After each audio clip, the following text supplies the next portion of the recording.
I titled this segment, "Is World War III Inevitable?" Now, look, I know, and you know, you reported on the Convo Couch before and some of my other shows that there's been NATO troops on the ground in the Ukraine for quite some time. But it's a little bit different when you have actual representative nation state troops. So here's three things that have happened. And I've been listening to a lot of your work, a lot of Don DeBar's work. He's a regular contributor on this show.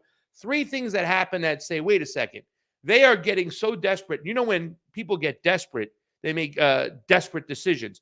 So British soldiers are helping fire Ukrainian missiles. Olaf Schultz, Sergeant Scholes reveals this is something helping fire. The German chancellor criticized a flagrant abuse of power.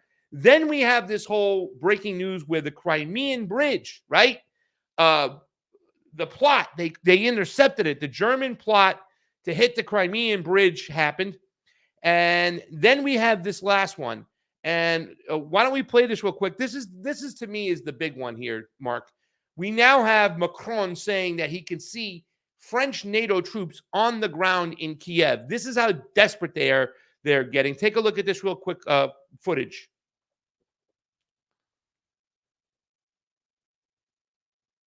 Jamie, there you go.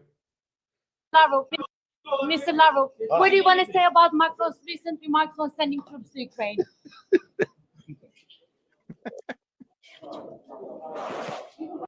Mr. Laro.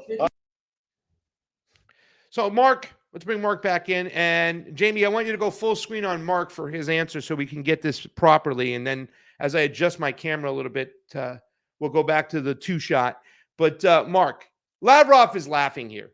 But it's no laughing matter. I mean, no, it's not. It's not. It's no laughing matter. Is World War III inevitable? And please also explain, Mark, the difference between having goons or mercenaries on the ground versus actual NATO French troops on the ground in Kiev. Because we've known for quite some time, everybody's paying attention, there's been NATO troops there, but they're more mercenaries and what's the proper word? I don't want to say goons, but when you intelligence apparatus, special forces, right? It's a little bit different than what Macron's talking about. Please go ahead.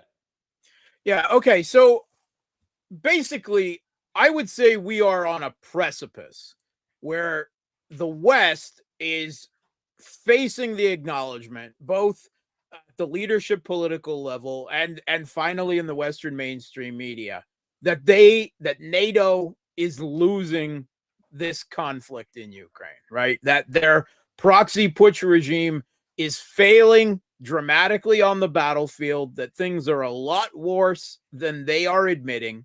The New York Times talked about the potential for cascading collapses on the front line at some point this year.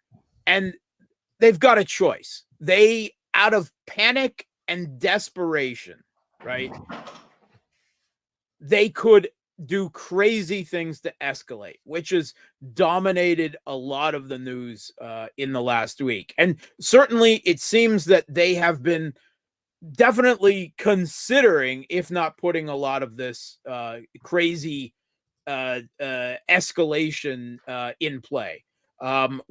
First, we had Olaf Schultz in a kind of vituperative spat back and forth with Macron in France and the UK, where they're blame storming each other on everything going wrong and not each one not supplying enough to support the putsch regime in Kiev and Ukraine. Olaf Schultz let spill when he was accused of not sending the Taurus cruise missiles and therefore not doing enough. That British and American, he actually said, American military are on the ground operating some of the high-tech weapons and equipment that they have sent the Kiev regime, because it's far too complicated in the small amount of time that they had to properly train them to use this. And in particular, they're talking high-tech multiple launch rocket systems like the HIMARS, air defense systems like the Patriot, and some French systems likely as well. and the missiles, the Storm Shadows, and the French version, the Scalps, that have been used repeatedly, mostly to try to hit Crimea. Although Russia has done a very, very good job of intercepting them with air defense and electronic warfare. And Russia has been saying this for a long time now. Of course, it's harder to deny when the German chancellor lets slips, and the United Kingdom, the United States are very angry about this. But when it comes to, troops on the ground, back in June of 2022, the New York Times and the Washington Post admitted that there are CIA agents and US and European special forces and commandos on the ground. And the British press revealed a few months later that there are some 300 Royal Marine commandos on the ground performing tasks in Ukraine of political sensitivity and a great deal of physical risk. All right. So, I mean, but this was admitted, but then not allowed to penetrate the narrative. So the media's 15-minute memory, right? Because that would complicate things too much with the Western government still at the same time insisting that we're not a part of this conflict. We're just providing, the funding, the arms, the intelligence, the training, the ISR, all the satellite information needed to make every strike, and so forth. So it is a big escalation.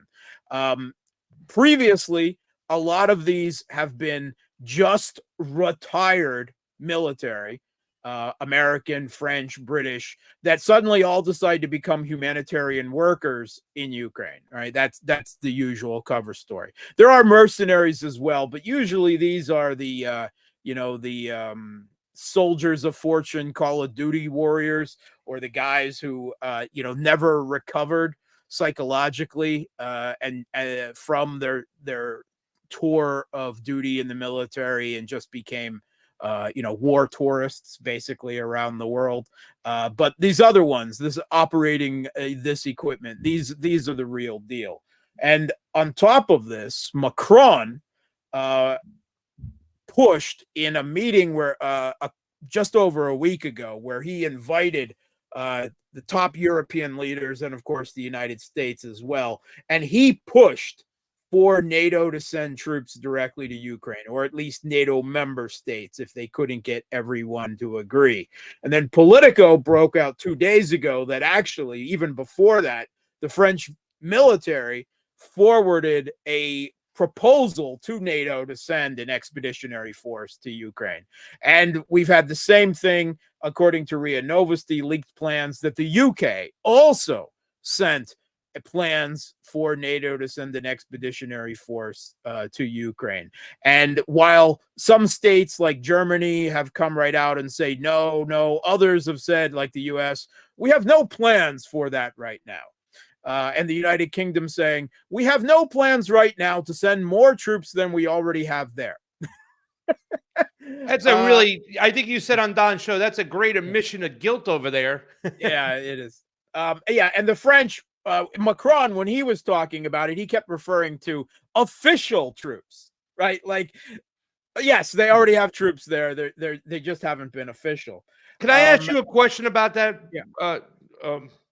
Mark, is there a difference coming from the Russian Federation, how they view official troops, meaning uniformed French troops fighting in NATO versus mercenaries, or, I don't know what France's Blackwater is, or, all these other types of troops that are getting paid by, it's still coming out of our tax dollar any way you look at it. But is there a difference? Does the Russian Federation view a armed troop in the uniform of a nation state from NATO versus a mercenary?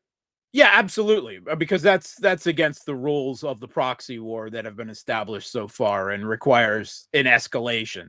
Because if that is not deterred, then that's a slippery slope to sending more and more and more. And we all know this trainers and advisors nonsense from Vietnam, and where it ends up.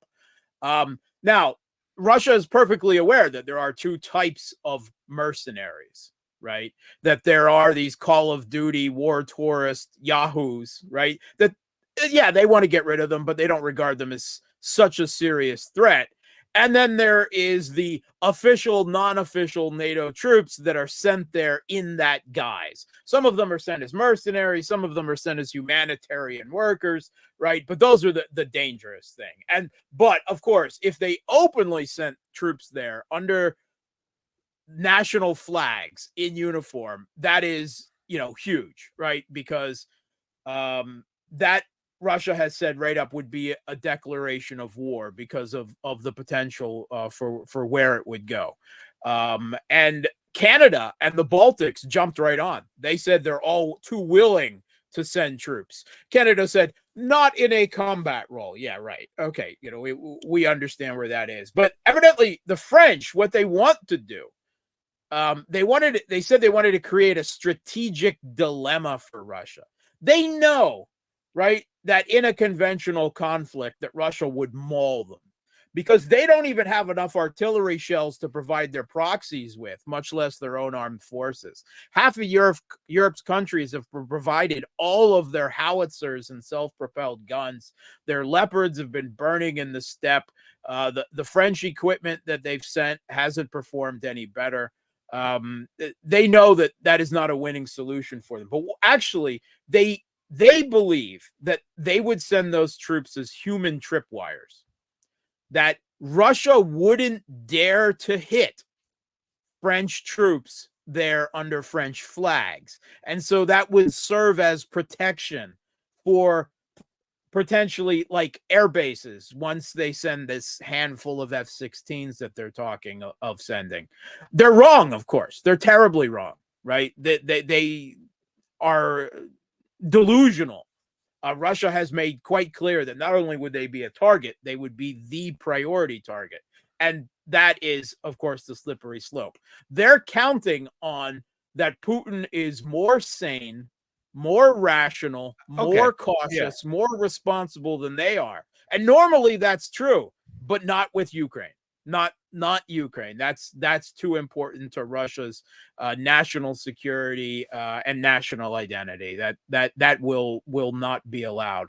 And Macron has become the big war hawk on all of this. All of a sudden, it appears because now it's personal. A little over a month ago, you may remember that there were stories about Russian Iskander strikes in and just outside Kharkov. That's Russia says hit. But those were only those were just volunteers, right? Those weren't. Sure. Yeah, sure. They were. Russia said they were mercenaries, but the scuttlebutt is that they were just recently retired French Foreign Legion. And more of these humanitarian workers that were actually operating French high-tech equipment there. And Macron immediately denied it. There's no French there. And then he walked it back and said, well, there's French there, but they're just volunteers who just all happen to have recent military service and decided to all go over there. And Russia summoned the French ambassador. There was evidently yelling, screaming going on. And Macron refused to either back down and stop or, of course, to acknowledge it. And so when they secretly sent French officers to pick up the bodies, Russia hit them again. They hit the officers. Sent to pick up the body. So Macron, the French military are furious. They're also extremely furious at Russia for so casually knocking them out of the Sahel, where numerous African states, resentful of their neo-colonial French masters, have kicked out French troops and invited in Russian troops and security contractors to provide security for them instead. And this is a big decline of French Africa, of French influence in what had been their former stomping ground in North Africa. It's going to be tough right now. Where are they going to get their diamonds to sell to their uranium, right? Their uranium that too as well. I mean, there's a lot. They were getting that for pennies. Yeah. So here's my question to you, Mark. Every single time that the Russians quell or slow down the NATO presence, that's pretty much giving weapons and everything to Ukraine, it seems like the NATO forces in the West gets the Ukrainians to double down on stupid. In other words, making very desperate moves. And I mean, I heard you yourself say when people are in desperate positions, especially nation states, they make desperate moves. Is the Kiev regime, along, obviously the puppet government of the West, are they leaving the Russians no choice whatsoever for the Russian Federation to go in there and enact regime change? In other words, it seems like they're leaving the Russians no choice whatsoever to get rid of this regime, the Zelensky regime. And I don't know if absolutely. like the old-fashioned way, start with what, George Soros, when he bought a lot of the information networks and the independent radio stations to, whip up a coup on the Maidan on these color revolutions, or are they just going to say, that's it, let's just go, let's hit Kiev, let's get these guys out? It seems like they might try to push them over their edge. There are a lot of people, I would assume, in Ukraine right now where they've had over 500,000 soldiers wiped out. The average age of the frontline soldier is 43 years old, Mark. What are your thoughts on regime change by the Russian Federation? Yeah, that was not their goal when they started this conflict. And that's perfectly honest. Despite Western propaganda claims that, oh, this is imperialism, they want to take all over Ukraine. They didn't want to, right? They went in with a ridiculously small force, right? A force half the size of the Ukrainian standing military, just 150,000 troops, right? This was meant as kind of a shock and awe show of force to force them to the negotiation table, and that's it. And they did, right? Negotiations started just 3 days after the Russian intervention. And we know the details of what Russia was asking for or agreeing to from the draft agreements that the Wall Street Journal, right? And all that they wanted was a guarantee of Crimea. They were even willing to kick the question of Donbass down the road, which the people in Donbass, I mean, I have family there. I know they would not have been happy with in the slightest, even the potential that they could be sent back to Ukraine.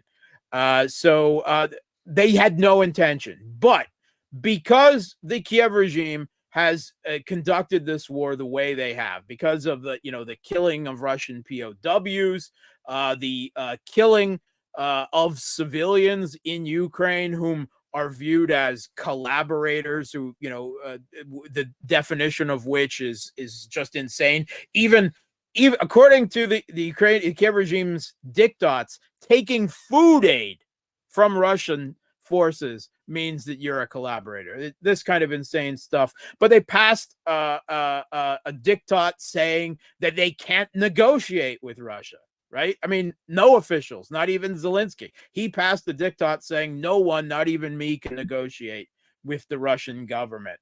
And then again and again, it is repeated by Western countries, by the US, by the UK, by France, by Germany, by the EU, that as soon as this conflict ends, and they're talking a ceasefire, they're talking whatever, that they would pump more weapons into Ukraine, that they would bring them into NATO, that they would establish bases on their territory, all of these insane things, leaving Russia no choice, right? They now have to take everything, because everything that they don't take will be used as a platform against them. And they've made this perfectly clear. It's not just Kiev, it's the West too.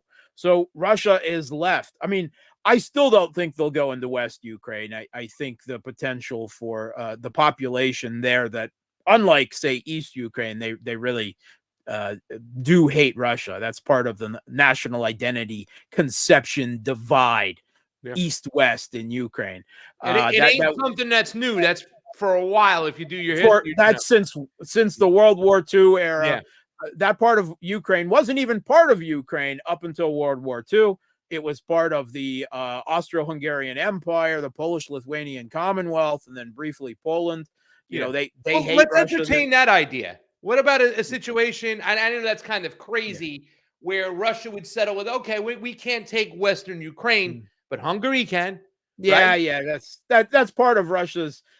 That's not going to happen, right? I mean, I know there's a few nationalists in Poland and Hungary that might like that idea, right? But the US runs NATO, and they would never allow that to happen because it would ruin their entire narrative and framing of the war, right? Yeah. They will, whatever is left will be a Ukrainian rump state that they will weaponize. It might de facto almost be part of Poland, right? Because there might be Polish troops there at the end of the day, but they will not be allowed to, shall we say, absorb or annex it.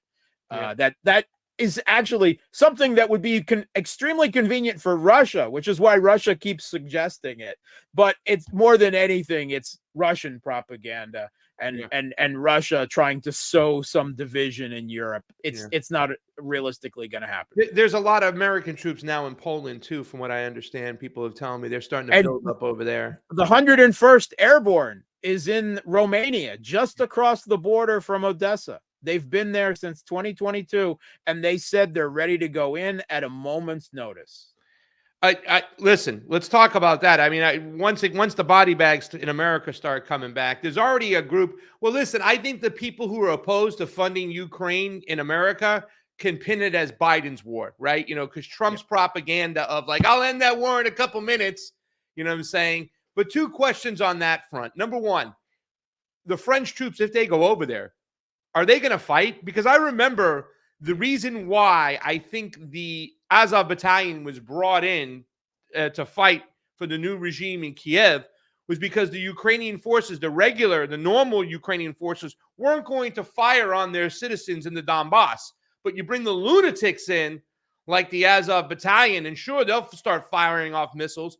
French, NATO troops, they've been caught in a couple situations. Are they going to fight if they get on the ground, Mark? Of course they will. I mean, ostensibly, they would be sent there as peacekeepers or just securing Kiev regime held territory, taking over the border positions, perhaps with Belarus to free up other Ukrainian troops. But of course, inevitably, they would be used in the fighting, Okay. almost certainly from the beginning. And if not, Russia made clear they would hit them right off the bat, and then of course, it would be a shooting war. That So it would doesn't be a make any big difference. problem for Pepe Le Pew and Macron over there. A major Sending Macron. NATO troops into Ukraine and expecting that they will not be directly fighting Russian troops is a fiction, right? It is a fiction to try to sell it. Well, it's not a fiction that you'll see a lot of French troops go AOL. They're like, screw this. They'll be hanging out in different parts of the world. Here's another question.